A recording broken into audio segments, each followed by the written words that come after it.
What's going on, everybody? This is John Jake Gaming on the mic here, coming at you with a brand new episode of the FCS Dynasty here on NCAA 06, featuring that next mod as well, as we start to see that crisp, clear picture of the FCS playoff field, man.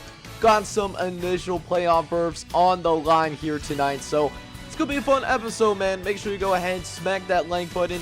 Hit that subscribe button as well if you love college football. We want to bring this out to other college football fans around the country and the world. And we will not waste any more time. We will start our first FCS game of the episode, which does turn out to be the FCS game of the week.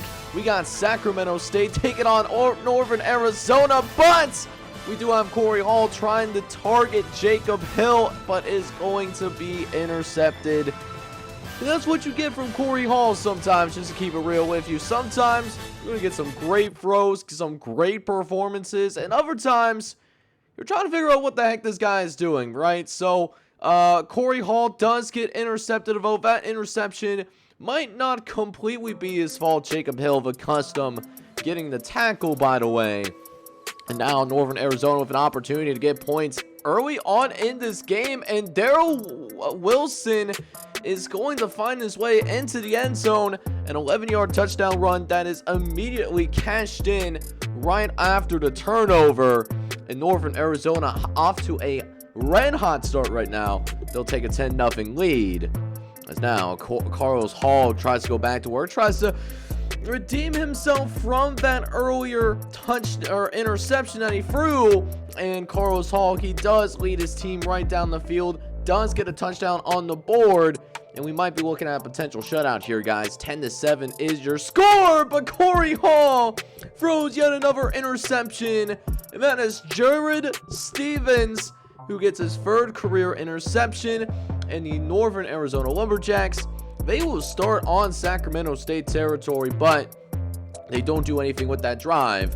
However, we do cut to about a minute left here in the first half as Tyrone Wolf throws a strike down the right-hand side, and Northern Arizona a chance to take a 17-7 lead here after the extra point is made, which isn't always a guarantee. That is something that should be said, but winner of this game, man, winner of this football game does win the automatic qualifier bid for this Pac-10/Big Sky Conference. In Northern Arizona, they do have a 20-10 lead, so 1 quarter away from getting back to the FCS playoffs for the second time in the last couple of seasons. But Sacramento State still got some fight. Down by 10 points with 5 minutes left to play in the game. Hall throws over to the right-hand side, finds Espinoza in the secondary, and that will be caught. That's a huge first down for the Hornets. They still got a little bit of sting left in them. We'll see if Sacramento State can build off of that, though, as Hall will go into shotgun formation, dropping back. He's got some time to work with, but gets pile drived into the ground, though. And so that will give this Northern Arizona defense a little bit of more breathing room. Now, gotta drive a little bit farther down the field, but they will end up picking that first down, first and goal from the 9-yard line, and Jacob Hill is gonna find the end zone for the very first time today. That's a touchdown for the Hornets. Now only down by a field goal, but Northern Arizona, they have a chance here to really come out and ice this game. We'll see if they can do just that, as Tyrone Wolf is actually going to be dropping back to pass. He fumbles the football in Sacramento State. They're going to recover. Anthony Subar, who has really had a decorated career with the Sacramento State Hornets, has amassed well over 200 tackles over the course of his career, as well as 28 sacks. Give his team an extra possession. And now Sacramento State, they can take the lead with 2 minutes left to play. Fires and finds the end zone. Touchdown, Sacramento State. And the Hornets take the lead off a 27-yard touchdown pass. That's just a nice quarter out there by Johnson. And now Northern Arizona, they have to come downfield and get a touchdown too. 3rd and 1 now from the 23-yard line. Less than 2 minutes left to play. Wolf in the play action, fires to the right hand side. He's got an open receiver down the sideline. He's pulling away, and he's going to be gone like a girl in a country song. That is going to be a 77-yard touchdown pass. With 90 seconds left to play, Northern Arizona, they're back out on top. They just need to get one more defensive stop. Can they get it? As Sacramento State drives into the red zone inside the 15-yard line. Corey fires to the right-hand side, finds Johnson again, and that's a touchdown for Sacramento State. 51 seconds left, and the Hornets take the lead once again. So we had 3 lead changes in the last couple of minutes, but eventually it stops in Sacramento State. They come out on top. They are going to win this critical de facto Pac-12 championship, and it does look like Sacramento State, they will get the automatic bid for the Pac-12 conference. They still have a couple of games left to play, because it does turn out that they do have 12 games, and not every team plays 12. Every team has to play at least 11 games. But Sacramento State, they are in a good spot right now to get that first round bye. Although that being said, Northern Arizona, they do fall to 6-3 on the season, and it'll be very curious to see where the AP ranks them at the end of this episode. So normally I would show all of the nationally televised game like this one that happened to be nationally televised here today, but I have a little bit of a surprise for you guys with a couple of your custom guys that did end up transferring up to the FBS level, so I'll unveil that later on in the episode. So this time I did not show this game. Neither team was ranked anyways, and Arkansas Pine-Bluff, they do end up getting back on track. 38-14 they win this game, and Jacob Coolbeans also named player of the game as well. He had 3 touchdown passes in this one. But for the Southern Jaguars, this has been quite a disaster. They're now 3-7 on the season. But now we go ahead and jump into Big Ten action now as we look into the Ohio Valley Conference, as Samford goes on the road to take on Western Kentucky, or at this point the Hilltoppers. They are just trying to play spoiler. Samford, meanwhile, still isn't completely out of the Big Ten Conference race. They've been handling things pretty well in spite of not having their starting quarterback or their starting running back in the backfield for quite some time throughout the course of this season. They had some somewhat solid play from Hendrik Solo, the true freshman quarterback that has, stepped in as essentially the full-time starter for over the course of this season.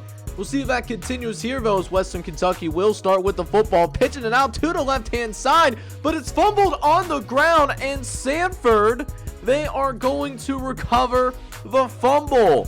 That will land into the hands of the Bulldogs, and started off with great field position. That is how you help out a young quarterback that was not expected to get this much playing time over the course of his season. You can see why, in the total offense, Samford has really struggled to move the football down the field this season, averaging less than 300 yards a game. We'll see if that continues here, as we will see Hendrik Solo trying to throw this football out on the right-hand side, but it's just not a great read. Lewis Corbett, he's going to get just his second interception of the entire season. We'll take a look at what Hendrik Solo was looking at. Tries to throw that little touch pass, and he did kind of have him open, but, just a very risky throw there in triple coverage. However, the Hilltoppers, they do not do anything with it. So now, Samford's going to drop back the pass, throw over to the left-hand side, and it's going to be picked off there as well. That's going to be at the 10-yard line there. Oh my goodness.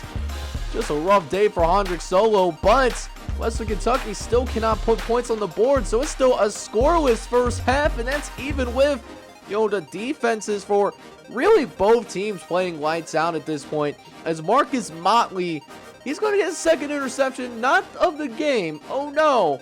He's going to get his second interception. Yeah, second interception of the game. Yeah, I don't know what I was thinking there. A little bit of a brain fart there. But so are these offensive teams right now. Both offenses really struggled here in the first half. Still scoreless, by the way. And we are about to go into halftime. But I think we might see the scoreboard finally get some use as we get a special teams touchdown here for the Samford Bulldogs. And despite the fact that the Samford offense has less than 60 yards of total offense in the first half, they will carry a 7-0 lead into halftime. And they do extend that lead to 10-0 as we'll drop back to pass, see if Gamura Potter can do anything against his pass rush. He cannot. He's going to get sacked from behind. And I'm actually really surprised that he also didn't end up finding a way fumbling that football. Very shocked that he was able to hang on to that. As does why they keep going to the special teams guy. He's got the impact star for a reason. He can really hurt you. And Quinn Snyder, 190 yards and 2 kickoff returns for a touchdown. He's been a difference maker so far. And now we're looking at a 17-0 lead for the Samford Bulldogs. And that forces Western Kentucky a little bit out of its comfort zone. They really much would rather, be a run-heavy offense. They cannot do that any longer. And at this point, new quarterback comes to the game for the Hilltoppers. This is Matt Weber. Matt Weber has not been that great either, just 2 for 8 so far. How about we make that 2 for 9, as that is yet another interception for the Western Kentucky offense. 3 turnovers, no points to show for it. And not only are they in danger of losing this game, they're also in danger of being shut out, which is never a good look to see on national television. As, oh my goodness, did he come flying in there. And now Western Kentucky facing a 3rd and long, dropping back. Motley throws to the left-hand side, finds his receiver finally. It's the custom Jose Claudio St. Martin.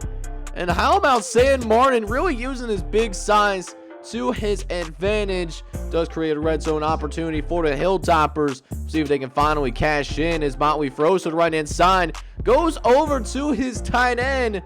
That's one thing Western Kentucky certainly has. They got some big body tight ends down there.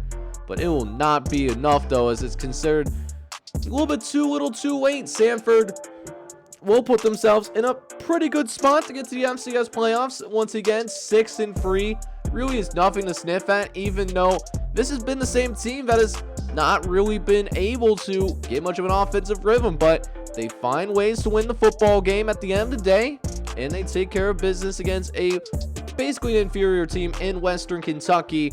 The Hilltoppers will finish their year at 4-7 unless they also have another game left to play. Samford, meanwhile, if they handle their business towards the end, we should be seeing them in the FCS playoffs this year. So now we check in on a top 10 matchup that we got going on in the Ohio Valley Conference. We got Tennessee Martin, the number 10 team in the nation. They're taking on Eastern Kentucky, and with Southeast Missouri State, they do end up losing. That's a little bit of a cliffhanger for later on in this episode. This conference is now wide butt naked open. It could go to just about anybody. So we'll see who can take advantage of that as these two teams are ready to collide. Starting with the Tennessee Martin Skyhawks. They are going to try to soar into the end zone, and sure enough, they do. They got a wide butt naked open man in the back of the end zone, and that's going to be a touchdown for your Skyhawks, giving it a 7-0 lead. But a very defensive affair here in the Big Ten Conference. Kind of what we expect out here in the Midwest, or at least close to the Midwest, I should say. Don't know if Tennessee definitely not considered a Midwestern state. If they were, that's a different conversation. But they do, Eastern Kentucky, they do hand the ball off to Louis Rose. And how about just the raw power that Louis Rose has here? There's a ton of defenders there, crashing in on the goal line, and then he still finds his way into the end zone. Absolutely incredible. So it does make this a tie football game as Donnie Jacobs tries to get it out to his running back. He's trying to run that wheel route out of the backfield, facing a lot of pressure, and Donnie Jacobs, he's going to throw an interception here too. And Eastern Kentucky, they're also going to take over. Looks like at about midfield, ultimately given that forward progress. So half of football does go by, and these two teams are still locked into a pretty tight one. It's all knotted up and 10 apiece right now, as Cameron Coates, he might have had a monumental disaster. He fumbles the football and the Skyhawks recover coming out of the first half. This is not what you want to do coming out of halftime, and now Skyhawks, they had a chance to take the lead and they seize it. They do manage to get a field goal out of it, so Tennessee Martin will now have the lead. But one thing that I did notice, though, both teams struggling to run the football. We'll see if that continues as there is a little bit less time in this game. As Jacobs, he's going to try to throw it up over the middle of the field. Finds his man. Touchdown, Skyhawks. Let's go, baby. Donnie Jacobs trusting the tight end to make a play. And how about this one-on-one coverage? That is some really impressive ball skills. I can't even be mad at that. So Tennessee Martin, they take a 20-10 lead and now are in the fourth quarter of action. Here we go now. Louis Rose trying to put the team on his back. But yet again, we have another turnover. This time a fumble recovery for the Skyhawks. And a little bit of insult to injury. One of the offensive linemen starting for the Eastern Kentucky Colonels today.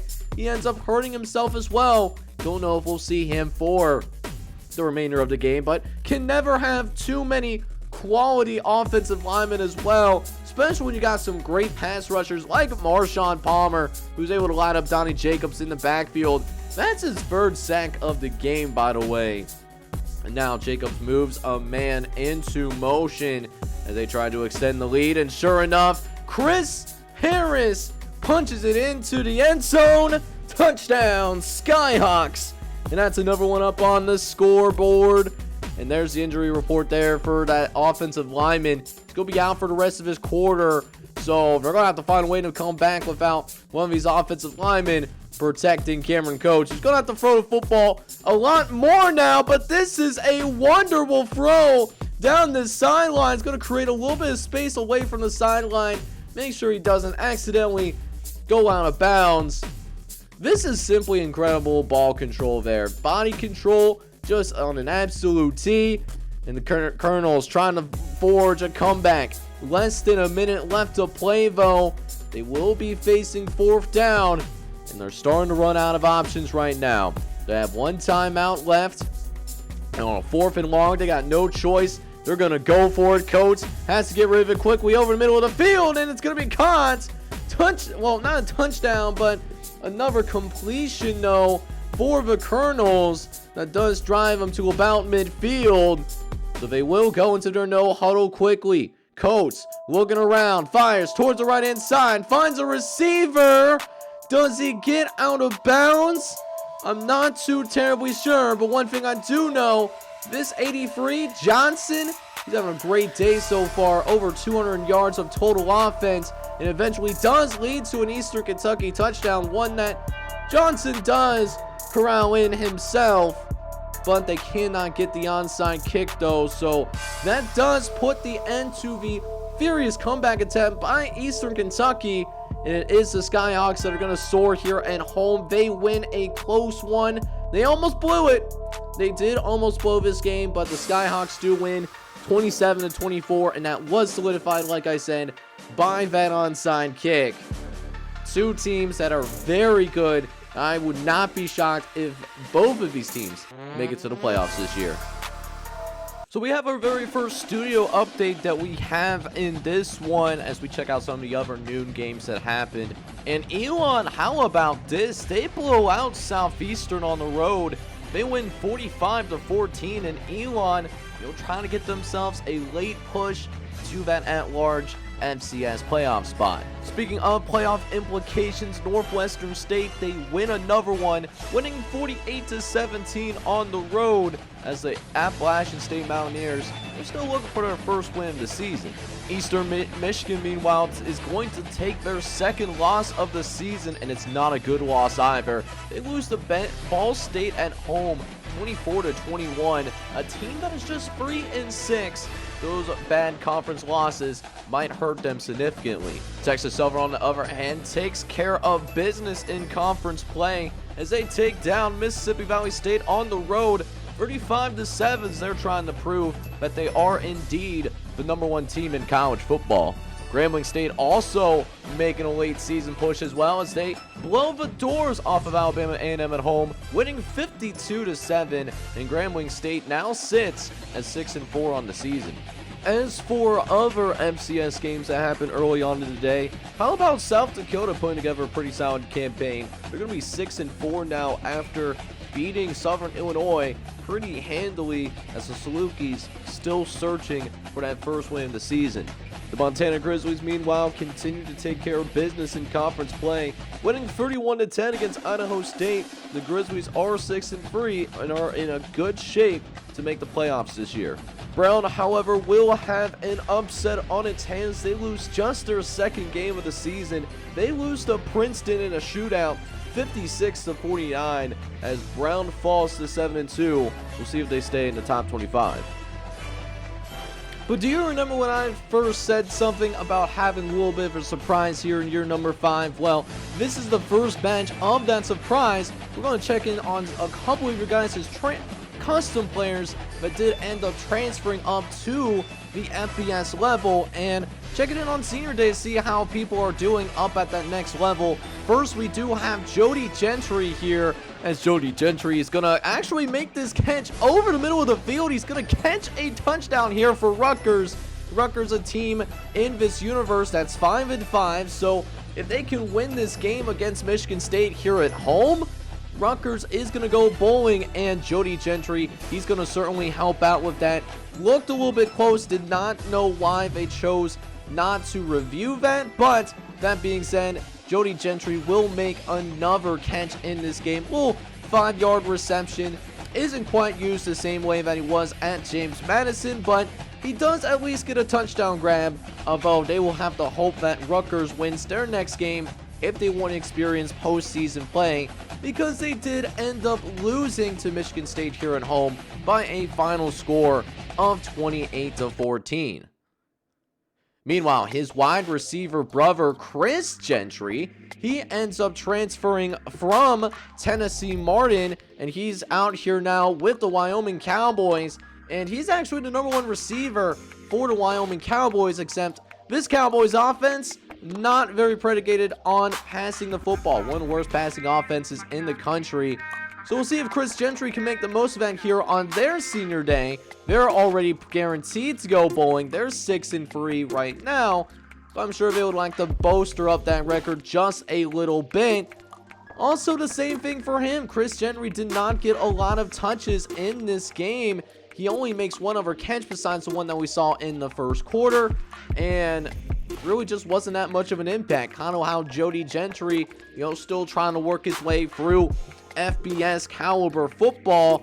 In Wyoming, they do end up losing this game. They will fall to 6-4, including 5-2 here in the Mountain West, as they actually have the upset pulled on them here in the great state of Wyoming. Hawaii comes in there and wins 27-21. So now we go back to your regularly scheduled FCS football action, and we got a good one here.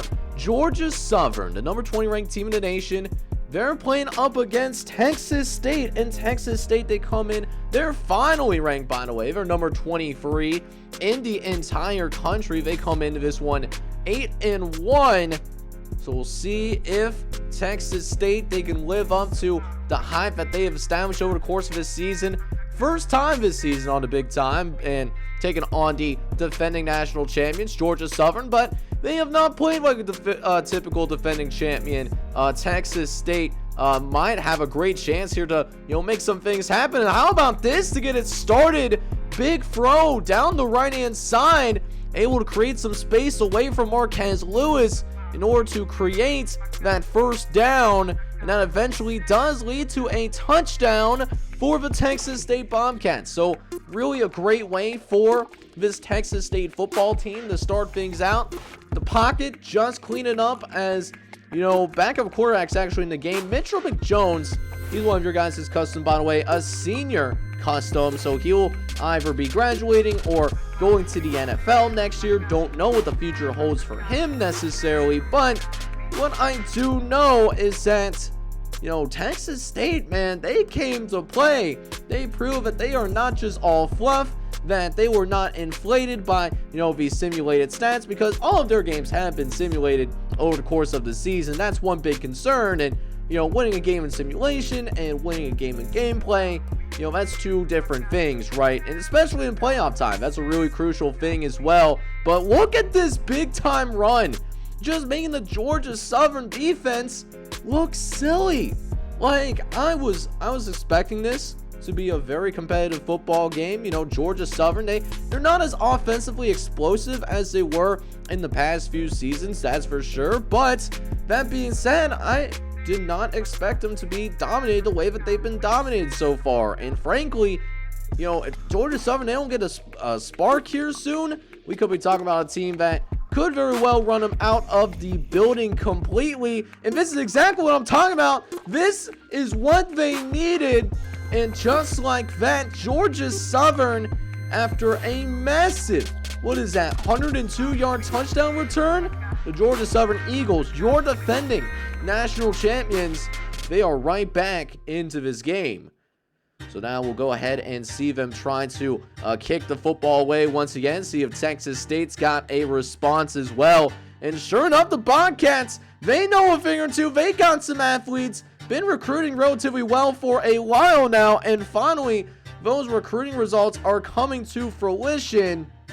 So just like that, Texas State, they've got this back up to a 2-touchdown lead, putting the pressure on David Benson here, as David Benson just isn't the same level quarterback that we saw from Ikeda Woods, who now is with the Philadelphia Eagles here in this Dynasty universe.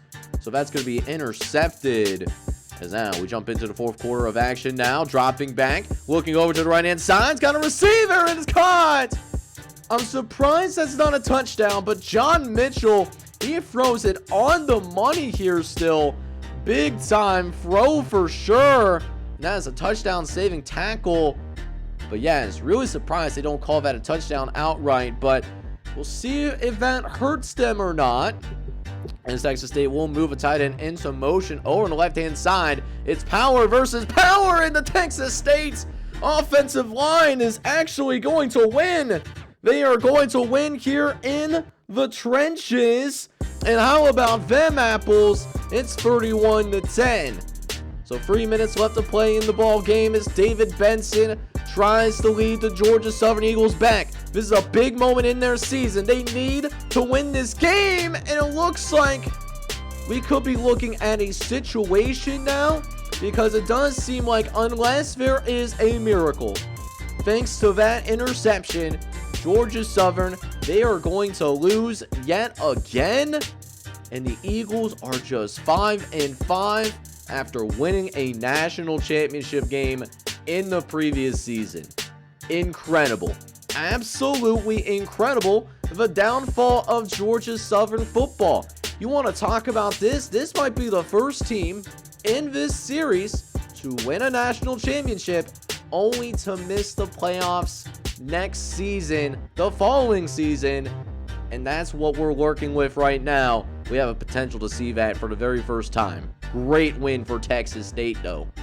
That being said, we will have yet another top 25 matchup on our hands right now. And, two teams that desperately need a win right now. North Dakota State and Portland State. They're going to go at it against each other here pretty shortly. But, man, I will tell you what.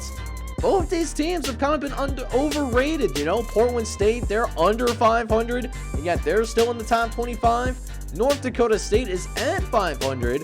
They're in the top 25 themselves. So definitely a predicament right now for this North Dakota State squad. Both teams definitely, and I mean definitely, need that win. They got to make that happen. So that being said, getting ready to go to work once again as North Dakota State is right down in the goal line here for a 1st and goal on the 3-yard line. It's a play action. Owens, he's going to try to run for it. He breaks a couple of tackles and that is going to be a touchdown for North Dakota State. The Bison will go ahead and take a 7-0 lead. And one thing that they can do, or at least still can do, they can run the football, and that's really ideal when they have a lead. They just haven't had as many leads as they have in previous seasons. You know, maybe it's just the ultimate downfall of, you know, the option offense here in college football, at least down here at 1AA. You know, the PC folks call it the, you know, FCS Dynasty, but, you know, it is what it is. As North Dakota State, you know, trying to run this football still, getting absolutely pile drive.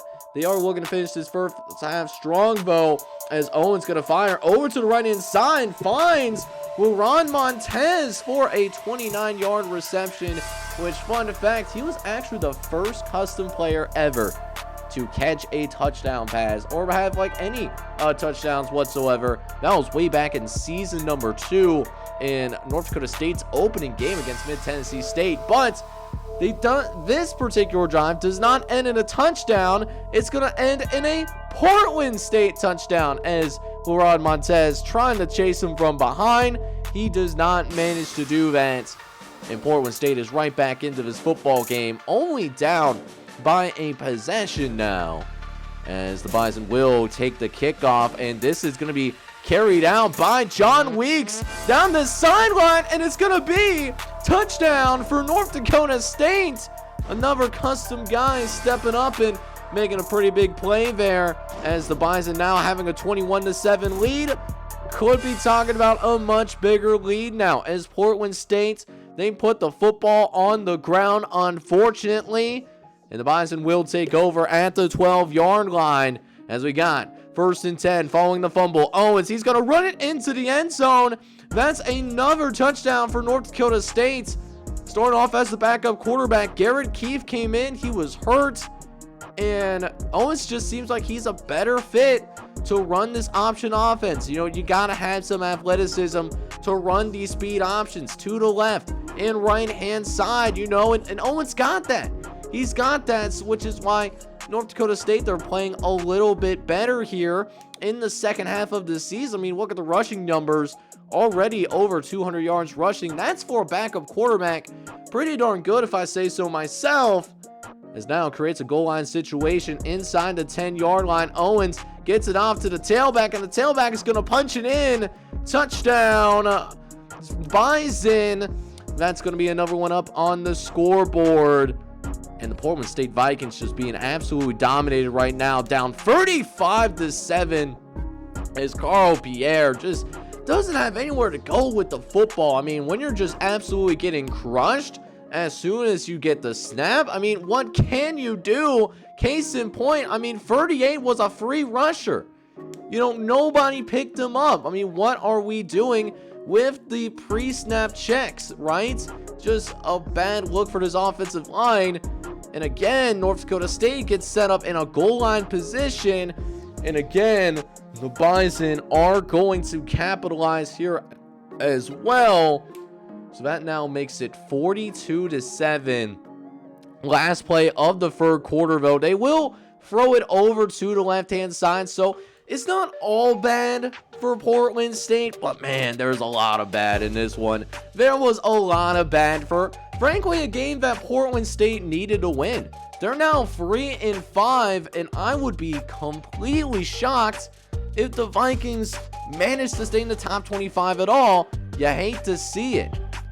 So then we now go and check in on yet another top 25 matchup. We got Eastern Illinois, the 13th ranked team in the country. They go on the road and take on Tennessee Tech. And I thought Tennessee Tech could have been one of those teams that, you know, could be fighting for a playoff spot, but they have really struggled here in postseason play. Not postseason play, but in conference play. Just 2-4 in their conference as of right now. And it's been a struggle. It really has been a struggle for Tennessee Tech. They're going to look to right the ship and see if they are capable of doing that, as Eastern Illinois, they are going to receive the kickoff to begin this football game between these two teams from the Ohio Valley Conference. And Ralph Rags, the senior, puts the ball on the ground. Oh no, that is not it.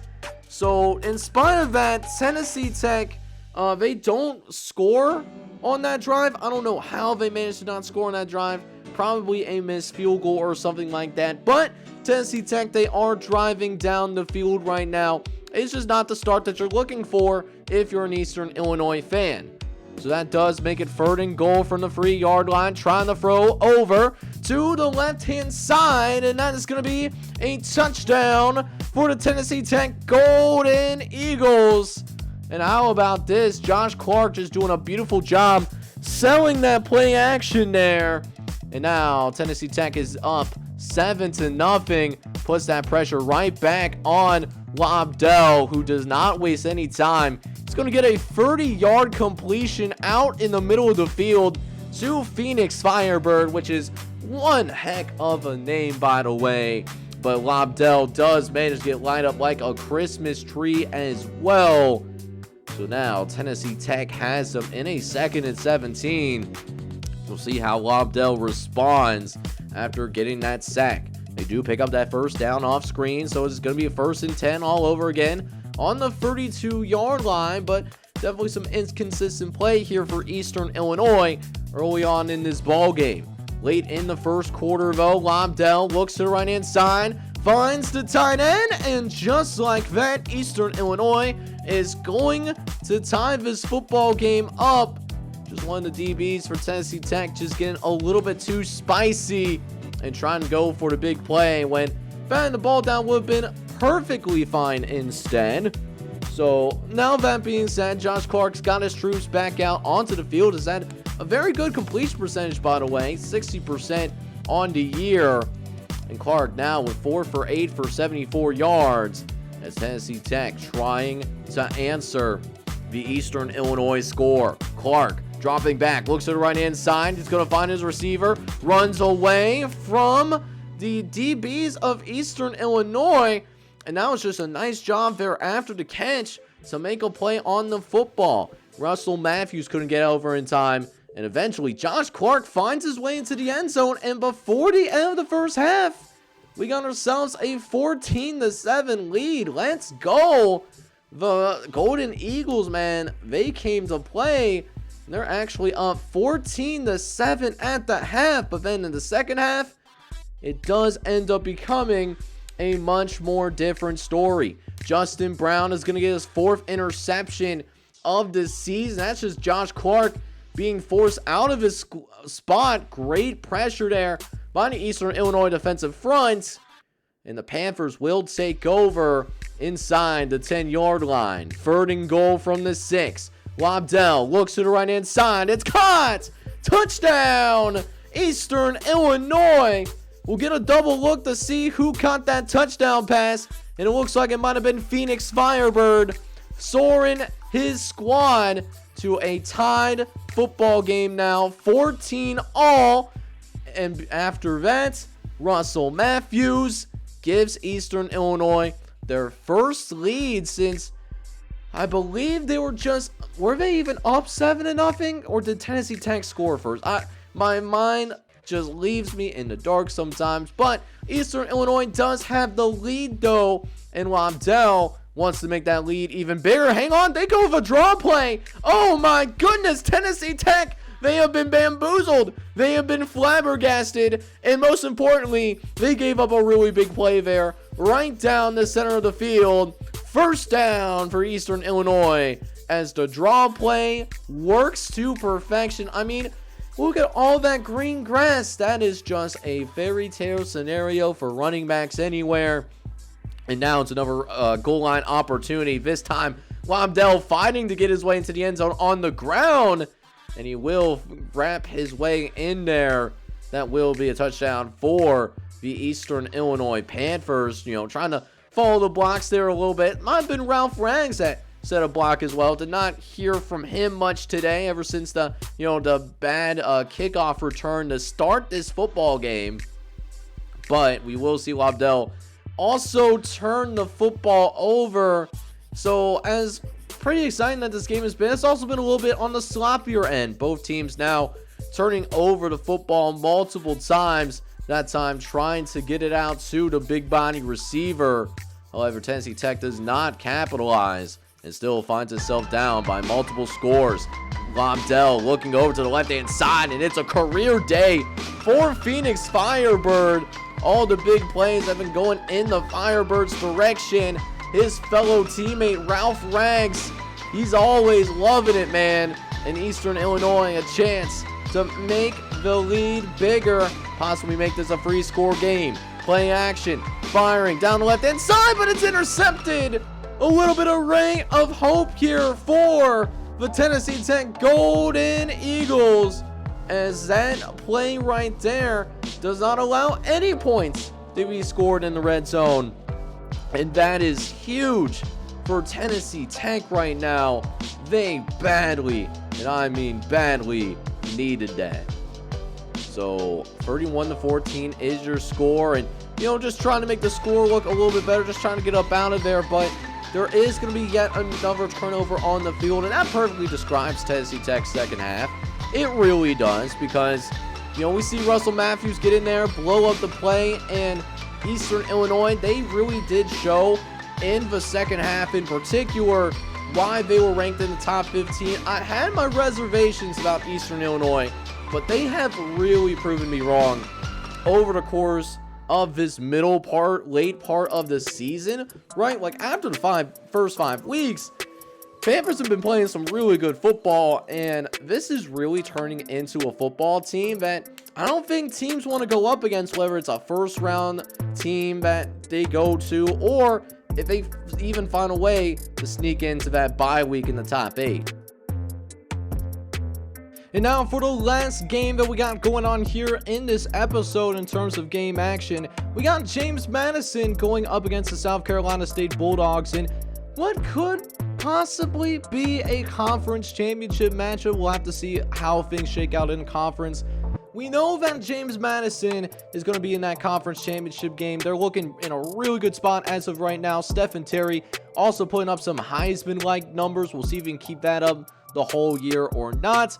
In the meantime, though, South Carolina State, they're fighting to get into the conference championship game, or at least solidify their at-large spot if Delaware does beat Florida A&M. We'll have to check in on that later on in this episode. But for now, South Carolina State, they are just controlling what they can control. And Will Horn Shepherd has control of the football for the South Carolina State Bulldogs, as Stephen Terry does throw an interception there, unfortunately.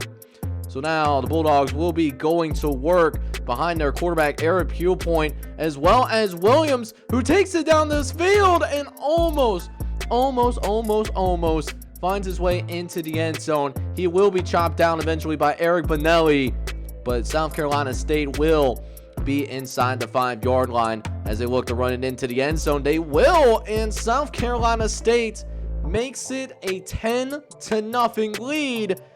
If you're trying to make it to the playoffs, this is the kind of play that you want to put in, and this is a strong start, especially intercepting Stephen Terry yet again, and this time it's the custom safety, Quan Hutch. Quan Hutch comes in, gets an interception as well, and Stephen Terry right now, he's just having a nightmare. He is just having an absolute nightmare. He is straight up not having a good time right now. It's going to be 13-0 in favor of South Carolina State, and it only gets worse as Johnson didn't see where his foot was. He could have had a touchdown himself, but instead it's going to be first and goal inside the 5-yard line with a South Carolina State team that is already 2 for 2 in red zone's opportunities. Can it be a hat trick into the end zone? And it is. Williams finds the end zone, touchdown Bulldogs. That's another one up on the scoreboard, as that will be a 7-yard scamper that makes the lead even bigger here for South Carolina State. As now 20-0 lead with less than 2 minutes left to play. Eric Purepoint having a strong first half of action right now, and that is going to continue here as we got ourselves a receiver that is going to be high stepping and strutting his way into the end zone. Another score for South Carolina State. they quickly make this a 27-0 lead. Pierpoint just having a really good performance here, although he was not perfect in this one. That is one thing that I will say about Eric Pierpoint. He does throw an interception there towards the end of the first half, but other than that, it has been a pretty good game for them so far.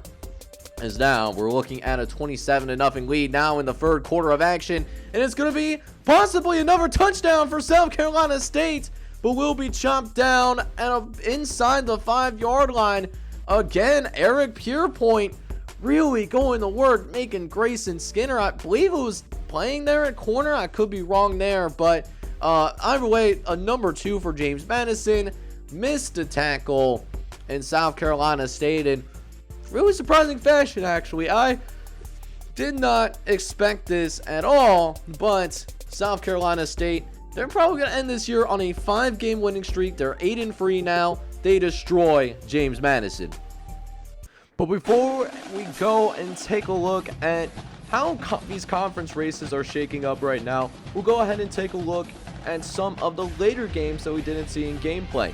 For example, we saw Southeast Missouri State go on the road to take on the Gamecocks, and the Redhawks do take care of business, winning 41-14. Also taking care of business and bouncing back from their first loss of the season is Western Carolina. They win in conference play 38-10 against Prairie View A&M, so that the Catamounts can get to 8-1. But in addition, though, we had some exciting games just around the FCS in general. Murray State and Youngstown State went to overtime, but the Murray States find a way to come out on top. They win 31-24 on the road in overtime. They'll stay in the top 25. New Hampshire as well is also going to win their conference matchup against Hampton. New Hampshire a little bit of a disappointment, but 7-3, they should be looking pretty good for a playoff spot as well. In addition, Nicholls State looks to get their first playoff spot secured as they get a little bit closer to that objective. They beat the Wofford Terriers on the road 35-22. That puts them at 7-3 on the season. In what was a surprising battle in the Mountain West Conference, though, San Diego State does come out on top 34-24, and that will likely go ahead and clinch the Mountain West. We will check on that for confirmation a little bit later. However, Utah State was embroiled in a very defensive matchup against the Tommies of St. Thomas. But Utah State, they just find enough offense. They win 17-6 as they will stay as a top 25 team for now. So with the completion of another week done, we will go ahead and take a peek at the conference standings again, because I want to let you guys know about the division and conference titles that have already been clinched. For example, we started in the ACC conference, and we already have a conference title game set. We got Delaware, who is going to win the Atlantic Division. They did beat Florida A&M back in week number 12 and have the tiebreaker over South Carolina State, because they also ended up winning that game in the head-to-head. So Delaware, they will be going up against James Madison. They finished 6-2 in conference play, so they got a hefty little lead over New Hampshire, and that will be your ACC championship game. As for the Big 12, we don't necessarily know how things are going to shake up in the Northern Division, but in the South Division, we know who one representative is going to be. It's going to be the Texas Southern Tigers, who are 9-1, 7-0 in conference play. They beat Western Carolina, and so because of that, they do have the tiebreaker over Western Carolina and go to that division championship game. Meanwhile, North is still up in the air. Alcorn State is, I think they're good, but Grambling State is right on their heels, though. As for the MAC Conference real quick, and there's no surprises here, Akron is going to go to the conference championship game. They're the #1 team in college football as of right now. They're the only undefeated team that's still left here in the regular season.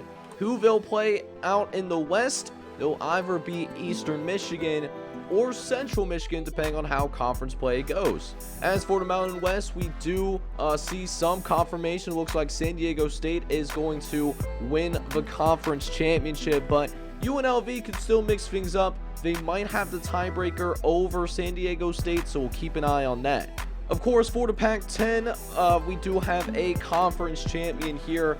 Sacramento State is undefeated in conference play. With their win over Northern Arizona, they do end up clinching. So that does mean Sacramento State will automatically be moving on to the FCS playoffs as the automatic qualifier from this conference. And then finally, over in the SEC, we have Texas State, who is going to go to the conference championship game, number 18 in the country. They're 9-1 with an 8-0 conference record, so they will get an opportunity to play for their very first FCS playoff appearance.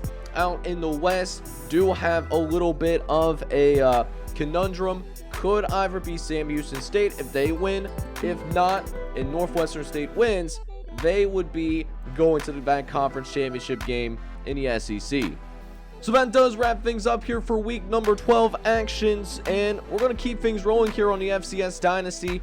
Week number 13 is going to be coming up in the next episode, but if you enjoyed this one, make sure you go ahead and do me a couple of things, guys. Smack that like button for me. Hit that subscribe button as well if you do happen to be brand new to the channel. This is John J Gaming on the mic signing off, but I'm hoping you're all out here having a good one. Take care, everybody.